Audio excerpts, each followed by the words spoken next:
کرنا ہوتا ہے تو اولاد کو قربان کر دیا جاتا ہے، ایمان کو بچایا جاتا ہے، پیسے کو قربان کر دیا جاتا ہے، ایمان کو بچایا جاتا ہے، عہدہ منصب کو قربان کر دیا جاتا ہے۔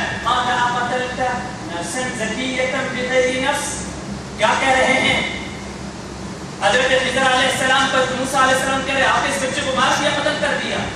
جواب دیا گیا کہ یہ بچہ بڑا ہو کر نبوت کا دعویٰ کرنے والا تھا، ایمان اس کی وجہ سے خطرے میں تھا، اس لیے اس بچے کو قتل کر دیا گیا ہے۔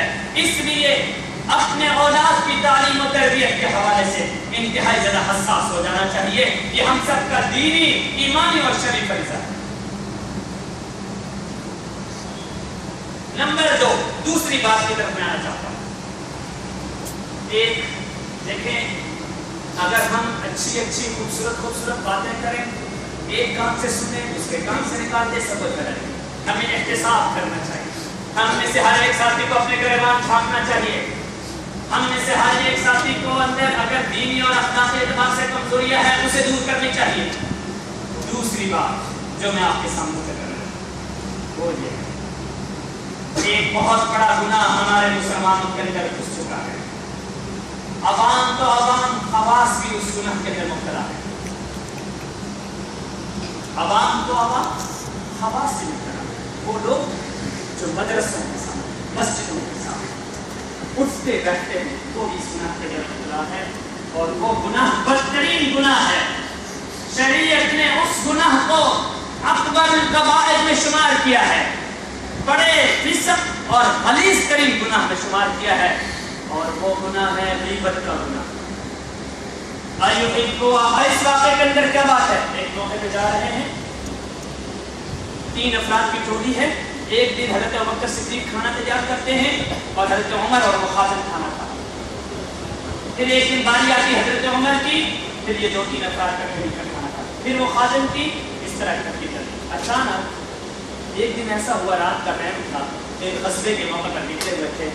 خادم کی جس دن کی باری تھی اس نے کھانا تیار نہیں کیا، لکڑی جلانی پڑتی تھی، پانی اکٹھا کرنا پڑتا تھا، اس وقت کے حساب سے کام کرنا پڑتا تھا۔ تو خادم سو گیا، نیند میں تھا۔ حضرت ابوبکر صدیق رضی اللہ تعالی عنہ اور حضرت عمر بھی آئے اور آ کر دیکھا کہ اس خادم نے تو کھانا تیار نہیں کیا اور وہ سویا ہوا ہے، ذرا توجہ کرنا ہے۔ حضرت ابوبکر صدیق رضی اللہ تعالی عنہ کی زبان مبارک سے یہ نکلا، یہ سویا ہوا ہے اور کھانا اس نے تیار ہے۔ کوئی مذمت نہیں ہوئی، کوئی غلط بات نہیں ہوئی، کوئی گالی نہیں ہوئی، صرف ایک بات۔ اب کیا کریں؟ مشورہ ہوگا۔ اتنے میں اس خادم کی آنکھ کھل گئی۔ جب کھل گئی تو پھر حضرت ابوبکر صدیق رضی اللہ عنہ نے فرمایا کہ بھائی اب تو کھانے کی کوئی چیز نہیں اور رات ہو چکی ہے، ایسا کرو دربار رسالت میں چلے جاؤ، آقا صلی اللہ علیہ وسلم کے خیمے میں تم چلے جاؤ اور وہاں سے کوئی کھانا وغیرہ کی کوئی چیز مل جاتی ہے وہ لے آؤ۔ اب یہ خادم جاتا ہے اور خادم جا کر آقا صلی اللہ علیہ وسلم کے خیمے میں حاضر ہوتا ہے اور کہتا ہے یا رسول اللہ میں سو گیا، کھانے کی کوئی چیز تیار نہیں ہو سکی ہے، یا رسول اللہ عطا فرما دیجیے۔ نبی اکرم صلی اللہ علیہ وسلم کو ذریعہ وحی اطلاع ملی، ایسا جواب کرتے نبی اکرم صلی اللہ علیہ وسلم نے اس خادم کو فرمایا کہ جاؤ ابو بکر کو کہہ دو کہ تم تو کھانا کھا چکے ہو۔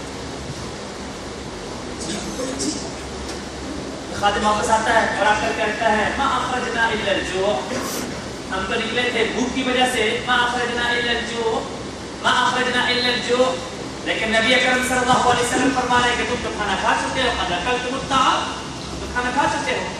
حضرت ابوبکر صدیق حیران، ہم نے تو کھانا نہیں کھایا۔ حضرت عمر فاروق بھی حیران، ہم نے کھانا نہیں کھایا۔ اب یہ دونوں اور یہ خادم 3 افراد آتے ہیں نبی اکرم صلی اللہ علیہ وسلم کے خیمے میں۔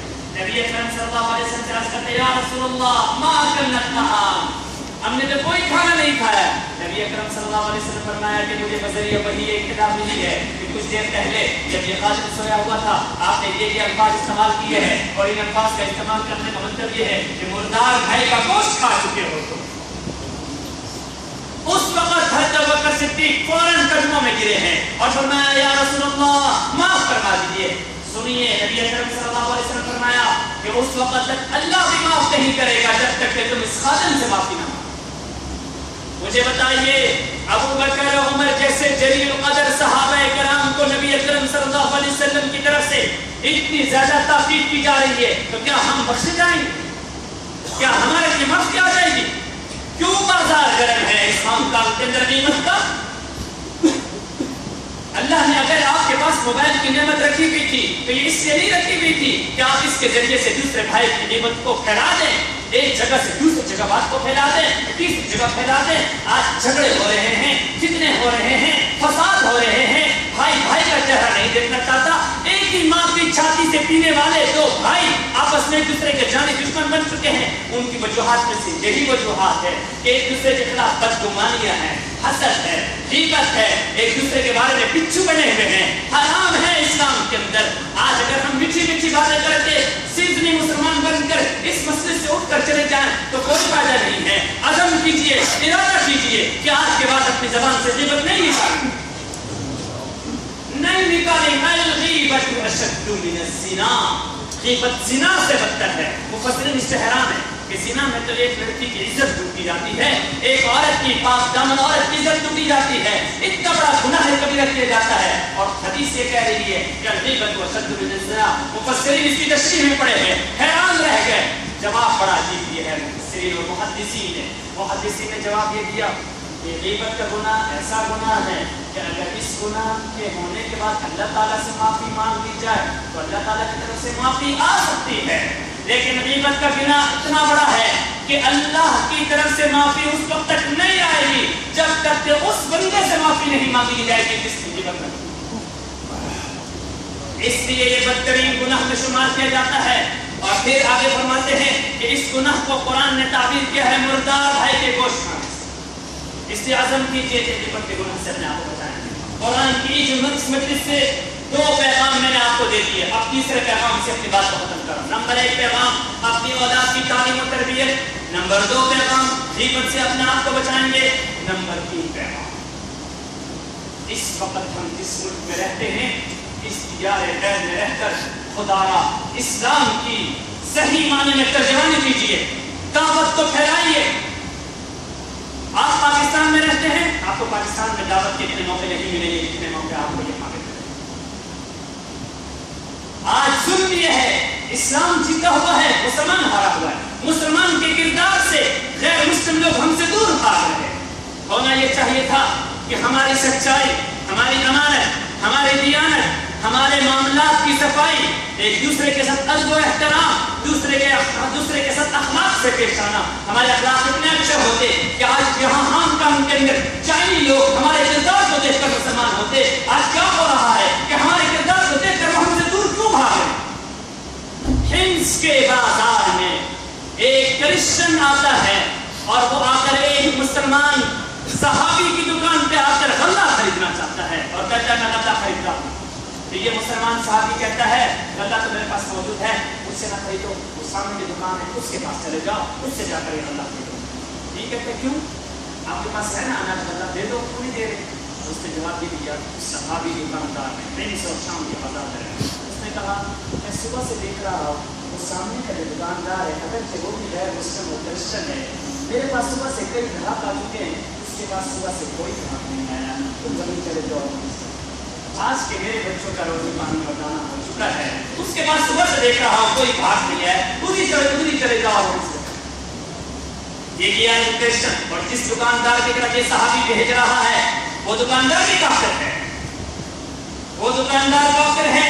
یہ جب جاتا ہے کرسچن اور وہ اسی کرسچن جا کر اللہ خرید لیتا ہے، خریدنے کے بعد حیران اس کے اخلاق کیسے ہیں، ایسا کردار ایسے آتا ہے اور آ کر اس مسلمان صحابی کی دکان پر آ کر کہتا ہے تمہارے اخلاق کا یہ عالم ہے، پتہ نہیں مدینہ میں رہنے والے تمہارے آقا محمد رسول اللہ کے اخلاق کا کیا عالم ہوگا، کلمہ پڑھا دیجیے نہ مسلمان ہونا چاہیے۔ سبحان اللہ۔ یہ ہے ان لوگوں کا کردار، یہ ہے ان لوگوں کے اخلاق کی تلوار سے اسلام پھیلا ہے۔ آج کیا ہو رہا ہے، ہم لوگوں نے کیوں اپنے اخلاق کو خراب کر دیا ہے؟ ہر غلط کام جھوٹ پر مبنی اور فراڈ پر مبنی، خیانت پر مبنی ہمارے پاکستانی مسلمان بھائی کیوں کر رہے ہیں؟ ایک دکھ کی میں کتاب بتا دیا ہے پاکستان سے 15-12 دن ایسی بات یہ ہے انڈیا کا ویزا آن اریول ہے، پاکستان کا ویزا آن اریول نہیں ہے۔ پوچھا جائے کیا ریزن ہے؟ دھوکے بازیاں بہت کرتی ہیں ہمارے پاکستان میں، فراڈ بڑے کر دیے ہیں پاکستان، کیوں اپنے آپ کا چہرہ خراب کر دیا ہے؟ اسلامی جمہوریہ پاکستان